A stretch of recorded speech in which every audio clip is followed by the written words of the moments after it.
Përfundoi turneu i 4 me radhë i bowlingut me emrin Jeta në Kosovë 2009, i cili çdo vit më tepër po mbledh entuziastë të këtij sporti atraktiv. Për dallim me vitin e kaluar, këtë herë pjesëmarrës kanë qenë 40 garues nga Kosova, por nuk munguan edhe garues të huaj që punojnë dhe veprojnë në vendin tonë. Garat i bën edhe më interesante dhe më atraktive edhe prezenca e gjenisë së bukur, të cilat gjithnjë më tepër po merren me lojën e bowlingut. Sistemi garave ishte me eliminim, ndërsa fituesi është dashur të përcaktohet pas 2 fitorëve. Ndeshjet çerkfinale dhe gjysmë finale ishin shumë të forta dhe dramatike, por vlen të përmendet finalja ndërmjet Fadramiqit, i cili vitin e kaluar fitoi në këtë turne, dhe Rahman Ademit, i cili dha gjithçka nga vetja për të triumfuar.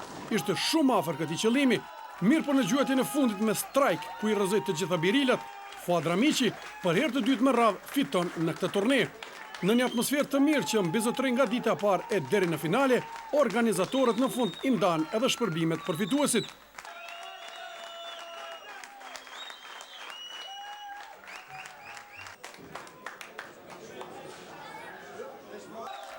Organizatori i këtij turneu edhe këtë herë ishte Bo Bowling, që u nda shumë i kënaqur me numrin e pjesëmarrësve që pritet të dyfishohet vitin e ardhshëm.